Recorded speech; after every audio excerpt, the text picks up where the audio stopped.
Let's talk about the post-draft position grades on offense and defense. Look, the offense, it had several holes that it needed to fill. Filling those in the draft, especially the early part of the draft, it was important. And again, like I mentioned before, we didn't have to compromise any of our draft picks to be able to get the guys that we needed to fill the holes.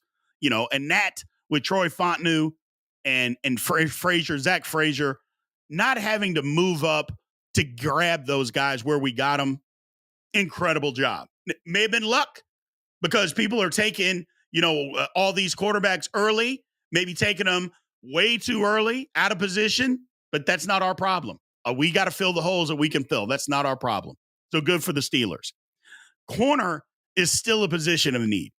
Look, the Steelers, they upgrade in the second phase of free agency. I think they have to, but we're going to take a look at what all these positions are as of today. Like I mentioned, Cam Sutton, Steven Nelson, I just don't know.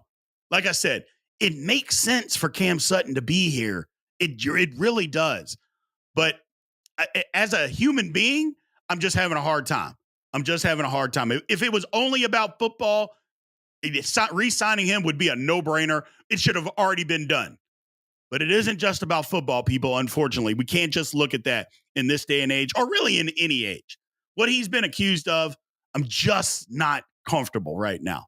But I trust the Steelers that if they do offer him a contract, they've done their due diligence. So let's take a look at it on what we have as far as draft position grades, what they are on each position. We'll go through this offense and defense. This should be fun. So first of all, let's look at the quarterbacks. There's no change after the draft. Russell Wilson, Justin Fields, Kyle Allen. The quarterback room is what it is. It is what it is. I've said it on many occasions. I think for the long-term future for the Steelers, I think that Justin Fields needs to win the job, because even though if Russell Wilson stays here, or if he's here, he plays well, I think they'll re-sign him. It's not going to be for a crazy amount of money. I think Justin Fields would sign to still be the backup and to be the future. I think that would be good for him. I would hope that he would do that, but he may not. He may be looking to go somewhere else and start. But I think if Fields won the job and played well, I think he's the quarterback for the next decade in Pittsburgh, and I think that's what they need, especially in an Arthur Smith offense. I think Fields is set to succeed within that offense. But just looking at it, nothing really changed in my mind, because we didn't draft anybody. We didn't need to necessarily draft anybody. Give it a grade of a B-. Give it a grade of a B-. And again, I got to see some of these guys get on the field within the offense. I got to see some of these guys get on the field here. Let's go to the running back room. B+. And I know a lot of people are going to say that's low, but there was no significant changes. I love Najee Harris. Najee Harris, for what he brings to the table. I don't know that we should necessarily pick up his fifth-year option. I think the word is still out. Here's the thing about running back. Running backs is a position we can go grab one anywhere. Najee Harris, would you say his production has been worthy of a first-round draft pick? I would say anybody that's a Steeler fan or anybody that's paying attention, the answer would be no. Now, having said no, that doesn't mean that he hasn't been productive. That doesn't mean that he's not a good player. But are we really willing to pick up the fifth-year option on what he brings to the table? The answer is no, it's not. But having said that, I love Najee Harris on this football team this year. Let's see what happens this year moving forward. We know we have Jaylen Warren. We know what we have in Jaylen Warren. I don't think Jaylen Warren's an every down back. I think he's a guy that needs to get 10 to 15 touches a game, whether it's running the ball or out of the backfield. But he's not a 25, 30 carry a game guy. He's just not. That's more of what Najee could possibly be. But I like Jaylen. I do. I like what he brings to the table. But having said that, the room is still a B+ for me. Look, Cordell Patterson, I'm not sure. I'm just not sure. What's his role going to be? Now, do you need 3 running backs in the NFL? Yeah, you do. But how many touches does that third guy get? You know what I mean? On a given Sunday, how many touches are you giving that guy? 3, maybe? Maybe 3. So what value? Where's he going to play? Is he going to be in the slot? Is he going to be in the backfield? Is he going to be in a 2-back situation? Is he going to dot the I? A lot of different things with Cordell Patterson. I like him. I do. But I'm just having a hard time to figure out what his role is going to be. But the overall room, as far as the running back room, it's definitely a B+. Definitely a B+. Look, you look at what the Steelers have, it's in the upper echelon of the league when you take the totality of what they have at running back. And let's go to offensive line. I'll give you the grade at the end on this one. They upgraded. There's no doubt. They got 2 day one starters in the draft. They got a left tackle and they got they got a center. Broderick Jones, I'm pretty sure they're just they haven't said, but I have a feeling that they're going to leave Broderick Jones at right tackle. And I would be okay with that. Troy Fontenot, he's a left tackle. That's where he played. Broderick Jones played well at right tackle. I don't think there's a problem there. So we got 2 tackles. We've got our center, and we've got guards. Look, the Steelers' offensive line is really good. And if I was just into crazy fandom, I would say this is an A. But we do have a left tackle and a center that haven't taken a snap yet. So be patient with me. Be patient. I understand. I get it. They should be really good, but let's just see exactly where they are. Let's go and find out exactly what they've got. Let's get a mini camp here. Let's let that happen first. But like I mentioned, they got better all the way around, especially in the draft. And look, I don't want to be the harsh one, but getting rid of Mason Cole was a necessity. He just wasn't good. I'll say this about Dan Moore Jr., though. While he's not going to be the starter, and if he is, I may break every television in my house if he's the day one starter, barring injury. What team out there has a swing tackle that's a backup that has the number of starts that Dan Moore Jr. has? I mean, that's a luxury that nobody's talking about. I get it. He wasn't great, but to have that to be your backup with all that experience, that's a plus. That is a plus. Speaking of the grade, offensive line, give me a B. Give me a B. Again, it's not because I don't think they're good. And first of all, B is pretty good, but let's let them play. Let's let them play a little bit before we jump the gun here. Tight end position, no changes. I think the tight ends, we got to use what we got. Pat Freiermuth, last year of his contract, the Steelers love him. There was all these rumors about him being traded out there. That was nuts. The Steelers are not trading this guy. Do we want to pay him $50 million? I think we need to see a little bit more because that's kind of the going rate right now for a tight end of his caliber. Got to be a little bit better of a blocker. I'm not saying he's a horrible blocker, but he's got to be better. There were too many run plays that we saw last year. He's getting dominated. We can't have that. And we also need to see Darnell Washington be better, in the passing game. But when I say be better, got to be utilized. In an Arthur Smith offense, I think he's going to be utilized more. And if he is, this grade could possibly go up even higher. Now, the one thing is Darnell Washington has been an extension of the line. And that's what he is. At least that's what he was last year, because he is an incredible blocker. Just moves people against their will constantly, gets up to the second level, but he's got to be more in the passing game. And I think in this offense, I think he will. Look, Connor Hayward, he's a jack of all trades. He's definitely a necessity to have on this roster. He improves the tight end room, leaps and bounds just because of his versatility. But the first 2 guys, they're good, but they got to get better. They got to be better at both of their weaknesses. And if they are, look, Freiermuth was hurt a lot last year, so that's setting back. And I also think Washington, if you paid attention, he had a little bit of a knee. That's kind of why he slid in the draft last year. I think if he gets that closer to full strength, that'll help even more in the passing game. I think he's got to be dominant down in goal line situations in the red zone. But I mean, he's huge, 6'7", 270. And he's got good hands. I think that he's got to be utilized a little bit more.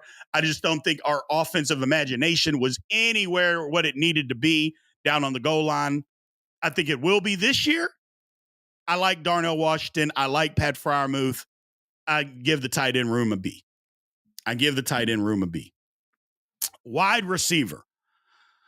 Oh, man. And I think people might be thinking I'm being a little bit generous with this one because we have Pickens. He's the clear number one as of right now. We have Roman Wilson, who might be penciled in at number 2.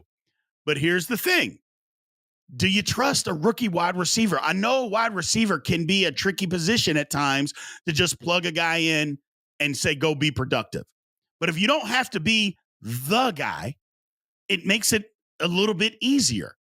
Not to mention when you're as physical as Roman Wilson is and how he plays, I think that becomes more important because he's an outstanding blocker. And when you understand that and you do that, I think that translates more. When you've been an outstanding blocker at the collegiate level, I think that mentality will help him translate. Now, you look beyond that, we can say whatever we want. Calvin Austin III, he wasn't utilized much. All they wanted him to do is run a jet sweep or try to take the top off of defense. Now, if that's all he can do, that's a problem. But I think he can do a little bit more than that. I think he'll be utilized a little bit better than that. But having said that, that's why the Steelers are out there looking for a number 2 wide receiver. It's just, I'm not saying that he's this horrible player or anything like that, but let's just be honest, people. They're not looking for wide receiver help because they love their wide receiver room. That's all I'll say about it. And the Steelers are desperately looking for wide receiver help at the upper echelon. They're not looking for number 3s. They're not looking for number 4s. They're looking for upper echelon people. So having said that, right now, the wide receiver room is a C. And I think that's probably being a little bit generous if we're being honest. A C might be being a little bit generous, but I'm a homer. It is what it is. Overall grade, B-. B- for the overall grade for the offense with room to improve. Again, this is as it sits right now. This is where I look at it as of right now. B- for the Pittsburgh Steelers offensive unit. Now, let's move to defense. Defensive line. Logan Lee's going to help with the depth. He will. I like him. We know Cam Hayward. We know what he brings to the table. You know how I feel about him. This is going to be the last year, more than likely the last year that he's a Steeler. Maybe we get another season out of him after this year, but it's not going to last that much longer. Keanu Benton, I think he can be a real difference maker. Now, he's not a natural nose tackle, but he plays it well. He got better as the year went on last year. I think he jumps leaps and bounds from his rookie season to his sophomore season. I think he's the real difference maker that the Steelers have. Now, outside of that, that's a problem. But here's the thing. Do the Steelers, their defensive line have to be that good or they just need to be sound? And I think the question is, or the answer to that is they just need to be sound. They don't have to be the greatest group out there. And when you look at DeMarvin Leal, Montavious Adams, Larry Ogunjobi, they haven't been outstanding. They've been solid. They could be better. I think they have to continue to be stout against the run and occupy more blockers. But if they can continue to do that, that's where I think Logan Lee comes in because he'll be a great base 3-4 defensive end. If they can do that, the Steelers got something because their linebacker room, which we'll get to in a minute, has upgraded. Having said that, give me a C+ for the defensive line. And again, it's not that I think they're bad. It's that they don't have to be outstanding, so they're not outstanding. But speaking of a group that is outstanding, outside linebacker. I don't think there's any question about how good this linebacker room is. First off, you start with TJ Watt. Should have been the defensive player of the year. I don't care what anybody says. Stop with the nerd stats of a win or rush rate. It doesn't matter if you don't get there and tackle or sack the quarterback. Don't tell me about win rush rate. I don't want to hear it. Did you sack the guy or did you not?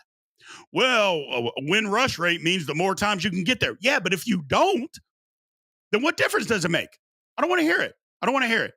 TJ Watt, in my opinion, is the best pass rusher in the National Football League. He just is. Period. End of story. Alex Highsmith, while not as good as Watt, helps Watt because he's really good. Because all that attention that you're going to pay to TJ Watt, that means the less attention you pay to Alex Highsmith, and then he wrecks your play. The guy has been that good. He got better last year than what he was the year before, even if the numbers didn't say so. His play was better because, number one, when he was asked to drop in coverage, he did a great job, and he played the run a lot better than what he had previously. So the sack numbers weren't the same, but his play was better. Look, Peyton Wilson, I know that he's an inside linebacker, but if you watch tape, he also rushes from the outside. He can 100% do that too. And with his speed, I'm telling you, if there's times that we need to give Watt or Highsmith a blow outside of Herbig, because Herbig is there too, and I love what Herbig can do. I absolutely love it. You know, Nick Herbig is very good. And if they don't sign a Marcus Golden, you know, if they don't sign him back or somebody else on the outside, mainly possibly Bud Dupree, if they don't do that, which I think they should, by the way, but if they don't, I'll feel good about this rotation. I really will feel good. Look, easy grade, A+ for outside linebackers. That's an easy one. That's an easy one, people. Inside linebackers. I just mentioned Peyton Wilson, but I think you got to start off with Patrick Queen. I mean, that addition is incredible. Number one, it takes away a weapon from our rival, the Ravens. That's the first thing that it does. And I know a lot of people will say, well, he wasn't that good until Roquan Smith came to Baltimore. Okay, but that doesn't mean he isn't good. That also doesn't mean he didn't get better. That also doesn't mean he's not going to be as good in this Steelers style of defense. I think it does. I think it translates. He definitely upgraded the room. You know, I love what he did or what he brings to the table. If I'm being honest, though, I think Peyton Wilson comes in and he's the day one starter opposite him. Now, I get it. Elandon Roberts is a thumper. I get that. But he struggles in pass coverage. We saw it. We saw him struggle in pass coverage. He struggles covering running backs coming out of the backfield. That's just not his forte. And I'm not a team, the Steelers aren't a team that just rotate linebackers in and out, or they shouldn't have to be, to rotate linebackers in and out and run in passing situations. Now, maybe in goal line or short yardage, that's one thing. But if you want guys that can do both, Peyton Wilson can do both. He plays the run, and he's great in coverage. That's a guy just like Patrick Queen. That's who you want as your starting linebacker. Look, I get it that Holcomb got hurt last year and his knee got destroyed, and he'll be back. But if we're all being honest, he's more of a rotational guy. You know, he doesn't have to be our starting middle linebacker. You know, if you've got somebody better, and I believe we have somebody better in Peyton Wilson. Having said that, offensive line grade or the inside linebacker grade is a B. Is definitely a B. You know, I think what Peyton Wilson brings to the table, I know I keep mentioning his name, but that's how much of a difference maker I think that he can bring to the defense. I really do. I think he's that good. Now, cornerback. Ugh. Look, Joey Porter Jr., solid, better. He's an outstanding corner. Let's not call him just solid. He's an outstanding corner. Let's not disrespect him. Should have started from day one. I don't care. He should have started from day one. And once he got out there, he played phenomenal football. He just did. But unfortunately, that's only on one side of the field. On the other side, the Steelers couldn't find Patrick Peterson, Levi Wall. It didn't matter who they put out there. They just couldn't fit the bill. They just could not fit the bill. And we haven't done anything about that, since then. I know that Corey Trice Jr., he's coming back off an injury, and that's fine. But has he ever played football? Has he played? He hasn't, and he was a 7th-round pick for a reason. Now, don't get me wrong. I get 7th-round picks can end up adding up to something. But a guy coming off an injury, which he was injury prone, that's why he slid so far in the draft anyway. Is that who we're counting on? I don't think so. Ryan Watts, I mentioned it before. We get him in the 6th round this year. Look, he's going to be a safety in this league, I believe. A slot corner / safety. Doesn't mean he won't be a good player, but I don't believe his best position is going to be outside corner. I just don't believe so. Now, maybe I'm wrong. Maybe he develops into that. And if he does, good for the Steelers. I'll go with it. But if you look at his body type, you look at his body of work and his skill set, it screams safety / slot corner. But for what the Steelers currently have on their roster right now, that grade is a D. And I could have went F. I honestly could have went F, but I didn't do that. Dante Jackson is there, and I get Dante Jackson being around, but I just have a hard time putting my faith in a guy that the Panthers are going to get rid of. So give me a D for the grade. Give me a D for the grade. Again, it's tricky. It's going to be tricky, but they got to get somebody else. They just have to. I think they need at least 2 corners in this second round of free agency. They got to do something because it will be a problem. It will be a problem, just like it was last year. Now, at safety, look, Mika Fitzpatrick, top 5 safety in the league. A lot of people say top 2 or 3 safety in the league. Got to stay healthy, though. We gotta keep him healthy. So if we can, number one, having better middle linebackers will help Mika play his natural position. And if we can keep him being the ball hawk that he is, playing his natural position, the better off we're going to be. You heard these crazy rumors that the Steelers were trying to trade Mika Fitzpatrick? Absolutely not. They love Mika Fitzpatrick. He loves being in Pittsburgh. He is not getting traded. No way, no how. But he does have to stay healthy, and the Steelers have to help him. That's why they got to get this cornerback stuff figured out. Because if he can go back to being in his natural position and just stay there, the better off the Steelers defense is going to be. That's number one.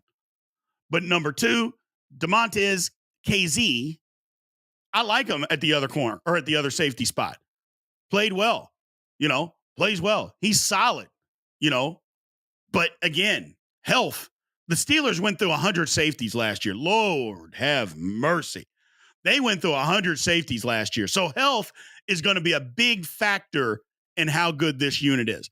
But saying everybody is healthy, throwing all that on the table, if you put that out there, safety right now, I would give it a B.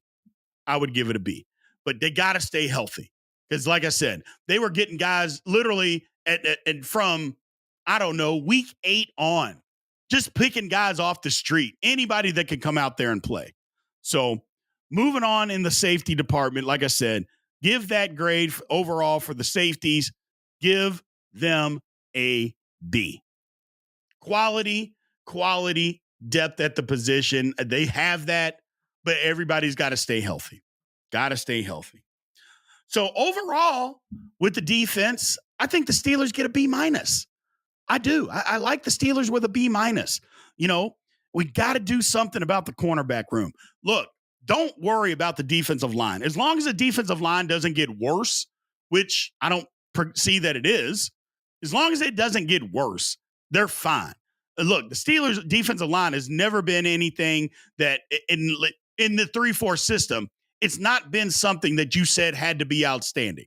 So don't get worked up about the C+ grade there. Get worked up about the cornerback grade. Be upset. And understand we got to get something. We need at least 2 guys. Bring them in. Stephon Gilmore, if all possible. I'd like him. I know I keep mentioning Cam Sutton, but I just can't get past the off-the-field stuff. But if it checks out with the Steelers, I'll trust him. I will trust him. Bring in a Gilmore. I don't even think you bring back Patrick Peterson. Number one, I don't know that he wants to come back. And number two, I don't know that the Steelers want him back, because if they did, don't you think they would have already done that? I think they would have. But look, June 1st is going to be getting here soon enough. There'll be some more casualties, and I think the Steelers can pick up somebody. But as of overall, right now, the Steelers get a B- on the defensive side.